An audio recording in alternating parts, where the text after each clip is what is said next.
दोस्तों, एक कुत्ते ने यमराज को सुनाई मनुष्य जीवन की एक कड़वी सच्चाई। इसे सुनकर आप भी चौंक जाएंगे। तो आज इस वीडियो के माध्यम से हम आपको बताएंगे कि कैसे एक कुत्ता यमलोक पहुंच जाता है और यमराज से शर्त लगाता है और यमराज उस शर्त में कुत्ते से हार जाते हैं और फिर यमलोक के सारे नियम बदलने पड़ते हैं। इस वीडियो में हम जानेंगे कि भगवान विष्णु ने आज को मनुष्य जीवन से संबंधित कौन सा महत्वपूर्ण ज्ञान दिया है। नमस्कार दोस्तों, स्वागत है आपका अपने चैनल ज्ञान डोज पर। दोस्तों, आपसे विनती है इस कथा को पूरा सुने, बीच में आधा अधूरा छोड़कर ना जाएं। तो आइए दोस्तों, वीडियो को शुरू करते हैं। एक बार की बात है, एक बहुत बड़ी नगरी में एक सेठ रहता था। उस सेठ ने एक कुत्ता पाला हुआ था। सेठ वैसे तो बहुत ही लालची और कपटी होता है, परंतु वह भगवान विष्णु का बहुत बड़ा भक्त होता है। वह सुबह शाम भगवान विष्णु की सच्चे मन से पूजा करता था। एक दिन जब वह पूजा कर रहा था तो भगवान विष्णु उससे प्रसन्न होकर उसके सामने प्रकट होते हैं और उसे दर्शन देते हैं और कहते हैं कि हे भक्त, मैं तुम्हारी पूजा पाठ से बहुत ही प्रसन्न हूँ। मांगो, तुम क्या मांगना चाहते हो। तुम्हारी जो भी इच्छा या मनोकामना होगी मैं उसे पूरा करूँगा। तुम जो चाहते हो मुझसे मांग सकते हो। सेठ हाथ जोड़कर विष्णु जी से कहता है कि आपके दर्शन हो गए, मेरा जीवन धन्य हो गया। अब मुझे किसी चीज़ की ज़रूरत नहीं। आपका दिया हुआ मेरे पास सब कुछ है, मुझे कुछ नहीं चाहिए। फिर वह सेठ एक कागज़ का टुकड़ा निकालता है और विष्णु जी से कहता है, हे प्रभु, आप इस कागज़ पर अपने दस्तखत कर दीजिए ताकि मैं दुनिया को आपके होने का सबूत दिखा सकूं। आजकल दुनिया में कोई भी विश्वास नहीं करता कि भगवान है। फिर विष्णु जी ने कहा कि ठीक है, मैं तुम्हारे इस कागज़ पर दस्तखत कर देता हूँ। इतना कहकर विष्णु जी उस कागज़ पर अपने दस्तखत कर देते हैं और अंतर ध्यान हो जाते हैं। वह सेठ उस कागज़ को हमेशा अपनी ही जेब में डालकर अपने साथ रखता था ताकि वह लोगों को भगवान के होने का सबूत दिखा सके। एक दिन सेठ का कुत्ता मर जाता है तो सेठ बहुत ही दुखी हो जाता है।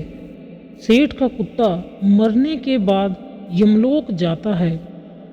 यमलोक पहुंचकर वह कुत्ता यमराज से मिलता है। यमराज उस कुत्ते का लेखा जोखा निकालते हैं और फिर कहते हैं, हे श्वान, तुमने तो पशु का जन्म पाकर भी कोई पाप नहीं किया है। तुमने हमेशा अपने मालिक के साथ वफादारी की है, कभी भी अपने जीवन में किसी को कष्ट नहीं दिया है और अपने सारे काम बड़ी ही ईमानदारी से किए हैं। हे श्वान, एक कुत्ते का जन्म पाकर भी तुमने कोई भी घृणित कार्य नहीं किया है, इसीलिए तुम्हारे सभी जन्मों के पाप अब नष्ट होते हैं। हे श्वान, अब तुम बताओ, अब तुम किस लोक में जाना चाहते हो। तुम जहाँ चाहोगे वहाँ तुम्हें भेजा जाएगा। तुम जिस भी प्राणी का जन्म चाहते हो वह जन्म भी तुम्हें दिया जाएगा। हम तुम पर बहुत ही प्रसन्न हैं। शीघ्र बताओ, तुम्हारी क्या मनोकामना है। फिर वह कुत्ता बोलता है, हे धर्मराज, आप चाहे मुझे नरक में भेजो या स्वर्ग में, मैं कहीं पर भी जाने के लिए तैयार हूँ। लेकिन मेरी आपसे एक विनती है कि मैं जिस भी स्थान पर रहूँ बस मनुष्य के बंधन में ना रहूँ। मुझे किसी मनुष्य की गुलामी ना करनी पड़े और ना ही मुझे मनुष्य का जीवन चाहिए। आप कृपया करके मुझे कोई उचित स्थान प्रदान करें। उस कुत्ते की बात सुनकर यमराज बहुत ही चकित हो जाते हैं और सोचने लगते हैं कि मनुष्य का जीवन पाने के लिए तो देवता भी तरसते हैं, फिर यह कुत्ता मनुष्य का जीवन ना देने की कामना क्यों कर रहा है। फिर यमराज उस कुत्ते से कहते हैं, हे श्वान, तुम मनुष्यों से इतना द्वेष क्यों करते हो? मनुष्यों का जन्म पाने के लिए तो बड़े बड़े देवता भी तरसते हैं। पृथ्वी पर तो मनुष्यों का जीवन ही सर्वश्रेष्ठ है, फिर क्यों तुम मनुष्य का जन्म नहीं पाना चाहते हो? इससे पहले तुम्हें कभी भी मनुष्य का जन्म नहीं मिला है, शायद इसीलिए तुम मनुष्य जन्म के फायदे नहीं जानते हो। तुम एक बार मनुष्य का जीवन प्राप्त करके देखो, फिर तुम्हें पता चलेगा कि उसके कितने फायदे हैं। यमराज की बात सुनकर वह कुत्ता कहता है कि हे धर्मराज, मैं जानता हूँ कि मनुष्य का जन्म इतना अनमोल है, परंतु मनुष्य बहुत ही ज़्यादा कपटी, दुष्ट और चालाक होता है। जब वह अपना मतलब देखता है तो सही गलत सब भूल जाता है। उसकी तृप्ति किसी चीज़ से नहीं होती। सारे संसार का धन भी उसे मिल जाए तब भी वह संतुष्ट नहीं होता। उसकी भूख कभी नहीं मिटती। मनुष्य बड़ा ही असंतोषी होता है। वह अकारण ही दुखी रहने लगता है और दूसरों को भी दुख देता है। मनुष्य मेरे जैसे बेजुबान जानवरों को अपना गुलाम बनाकर रखता है और अपने काम निकलवाता रहता है। इतना ही नहीं, मनुष्य तो भगवान को भी धोखा देता है।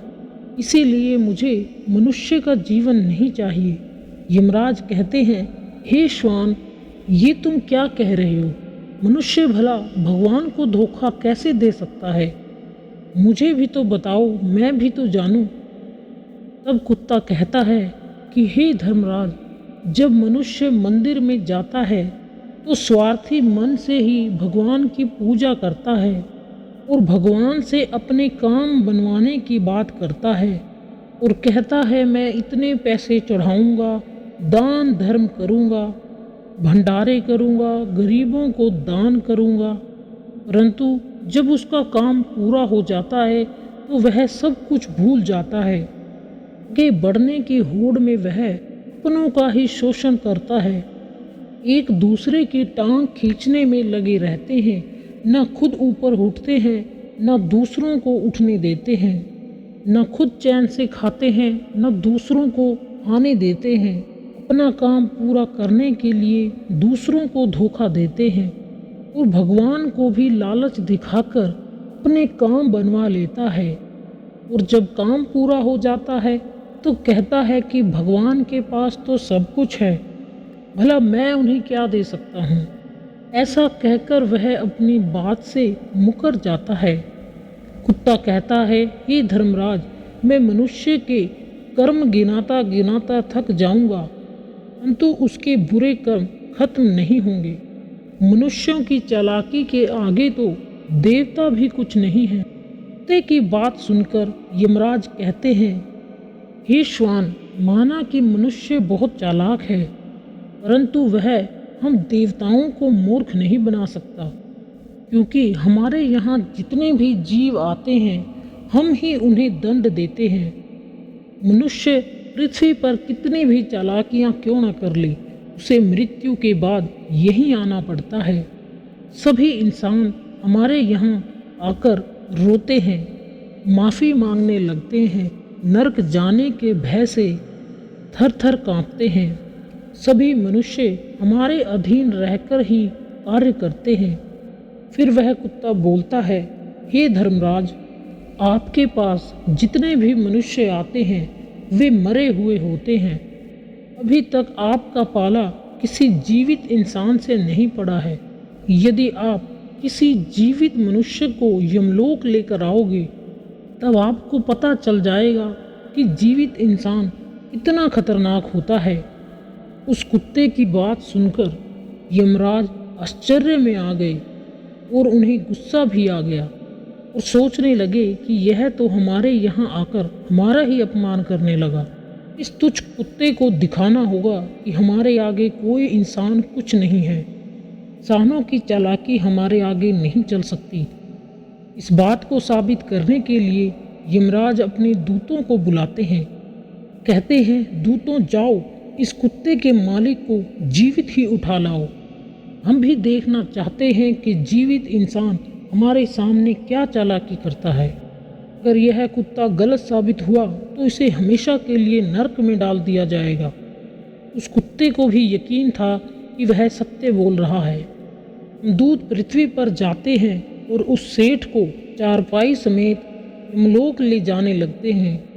बीच रास्ते में सेठ की नींद खुल जाती है। वह देखता है कि 2 यमदूत उसे चारपाई समेत उठाकर ले जा रहे हैं। तो वह सेठ यमदूतों से पूछता है कि क्या मेरी मृत्यु नींद में हो गई है? तो यमदूत कहते हैं कि नहीं, अभी तुम जीवित हो। तो सेठ पूछता है कि फिर तुम दोनों मुझे कहाँ लेकर जा रहे हो? मैंने ऐसा कौन सा पाप किया है? दूत उस सेठ को सारी कहानी सुना देते हैं और कहते हैं कि तुम्हारे कुत्ते ने यमराज से कहा है, जीवित मनुष्य बहुत ही चालाक होता है, इसलिए इस बात का परीक्षण करने के लिए यमराज ने आपको जीवित ही यमलोक बुलाया है। उस सेठ को पूरी बात समझ आ जाती है। वह अपनी जेब में रखा हुआ कागज़ निकालता है जिस पर भगवान विष्णु ने दस्तखत किए होते हैं। सेठ उस कागज़ पर कुछ लिखता है और फिर से उसे अपनी जेब में डाल लेता है। यमदूत उसे लेकर यमराज के सामने उपस्थित हो जाते हैं। सेठ अपनी जेब से वह कागज़ निकालकर यमराज को देता है। यमराज जैसे ही उस कागज़ को पढ़ते हैं तो वह अपने सिंहासन से उठकर खड़े हो जाते हैं और उस सेठ को सिंहासन पर बिठाकर खुद उसके स्थान पर खड़े हो जाते हैं, जिसे देखकर वहाँ पर सभी चौंक जाते हैं। वह सेठ अब यमलोक का राजा बन जाता है और यमराज भी उसकी हर बात मानते हैं। फिर वह सेठ सिंहासन पर बैठते ही यमलोक के भी नियम बदल देता है और यमराज को ही यमलोक के द्वार का पहरेदार बना देता है। फिर वह सेठ सोचता है कि जब मैं मर जाऊंगा तो मुझे भी यहाँ पर आना पड़ेगा और मेरे बुरे कर्मों के कारण मुझे भी नरक में डाला जाएगा। इसीलिए सेठ ने नरक में पड़े सभी लोगों को स्वर्ग में डालने का आदेश दिया। नरक का द्वार हमेशा के लिए बंद कर दिया और यमदूतों को आदेश दिया कि आज के बाद किसी भी मनुष्य को नरक में नहीं भेजा जाएगा, सभी जीवों को स्वर्ग में ही भेजा जाए। सेठ के इस आदेश को सुनकर स्वर्ग में खलीबली मच गई। सभी देवता हैरान हो गए, लेकिन वे कर भी क्या सकते थे। लोक का संतुलन पूरी तरह से बिगड़ गया। धीरे धीरे स्वर्गलोक में जीवों की भीड़ बढ़ने लगी, जिनकी सेवा करके स्वर्गलोक की अप्सराएं और कर्मचारी परेशान होने लगे और सोचने लगे कि इतने सारे जीवों की सेवा हम कैसे कर पाएंगे। उधर वह कुत्ता सोचने लगा कि यमराज को जीवित मनुष्य को यमलोक लाना कितना महंगा पड़ गया। सेठ ने सब कुछ बदल दिया। तब वह कुत्ता सेठ के पास गया और पूछने लगा कि आपने यह सब कुछ कैसे किया। सेठ ने कुत्ते के कान में कहा कि जब मुझे पता चला कि मुझे जीवित ही यमलोक लेकर जाया जा रहा है, तब मैंने भगवान विष्णु के दस्तखत किए हुए कागज़ पर लिख दिया कि जिस जीवित मनुष्य को यमराज यमलोक बुला रहे हैं उसे यमलोक का राजा बना दिया जाए। यही मेरा आदेश है। कागज़ पर भगवान विष्णु के दस्तखत देखकर यमराज को लगा कि यह भगवान विष्णु का ही आदेश है, इसलिए उन्हें बिना विचार किए ही मुझे यमलोक का राजा बना दिया। और सभी देवता परेशान होकर भगवान विष्णु के पास गए और उन्हें सारी बात बता दी। देवताओं की मदद करने के लिए भगवान विष्णु तुरंत ही यमलोक आ गए और वो देखते हैं कि यमराज यमलोक के द्वार पर पहरा दे रहे हैं। राज के सिंहासन पर कौन बैठा है? भगवान विष्णु को देखते ही यमराज उनसे प्रार्थना करने लगे, हे प्रभु, आपकी यह लीला बहुत ही विचित्र थी। धरती के एक साधारण मनुष्य को आपने यमलोक का राजा बना दिया और मुझे पहरेदार। भगवान विष्णु यमराज से कहते हैं, ये धर्मराज, यह मैंने नहीं किया है, यह तो मनुष्य के चालाक दिमाग का माल है। यदि तुम जीवित मनुष्य को यमलोक लेकर आओगे तो यही होगा। इसीलिए मैंने मृत्यु के बाद ही मनुष्य को यमलोक लाने का आदेश दिया था कि मनुष्य के सभी दोष और स्वभाव शरीर के साथ ही नष्ट हो जाएं और केवल उसकी आत्मा ही यमलोक में प्रस्थान करे। लेकिन आप तो एक जीवित इंसान को ही यमलोक उठाकर ले आए। यमराज से इतना कहकर भगवान विष्णु आगे बढ़े। फिर जब उस सेठ ने भगवान विष्णु को आते हुए देखा तो वह तुरंत ही यमराज के सिंहासन से उठकर खड़ा हो गया और कहने लगा, हे प्रभु, मुझे क्षमा करो। मैंने अपने कुत्ते को नरक जाने से बचाने के लिए और मनुष्य की बुद्धि का बल दिखाने के लिए ही ऐसा किया है। मैं आपके द्वारा दिए हुए वरदान का दुरुपयोग नहीं करना चाहता था। हे प्रभु, मैं आपके दर्शन करके धन्य हो गया। फिर भगवान विष्णु मुस्कुराए और उन्होंने उस सेठ को क्षमा कर दिया। फिर वह सेठ धरती पर वापस लौट गया। भगवान विष्णु ने भी यमराज को फिर से यमलोक की गद्दी पर बिठा दिया और वे भी बैकुंठ लौट गए।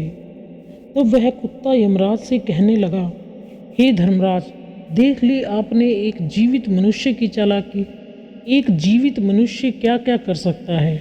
इसीलिए मैं मनुष्य नहीं बनना चाहता। मनुष्य जब स्वार्थी बन जाता है तो वह अंधा हो जाता है। उसे अपने पराये सब दिखने बंद हो जाते हैं। लालच में वह सब कुछ भुला देता है और बुरे कर्म करने लग जाता है।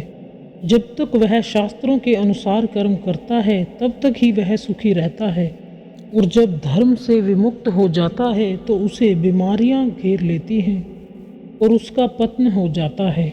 फिर यमराज उस कुत्ते को क्षमा कर देते हैं और उसे स्वर्ग में भेज देते हैं और यमलोक के बदले हुए कानूनों को फिर से सही कर देते हैं। तो दोस्तों, इस प्रकार एक कुत्ते ने यमराज को मनुष्यों की सच्चाई बताई है। दोस्तों, उम्मीद करते हैं आपको यह कथा पसंद आई होगी। पसंद आई हो तो वीडियो को लाइक और शेयर ज़रूर करें और इस तरह की और वीडियोस देखने के लिए चैनल को सब्सक्राइब करें।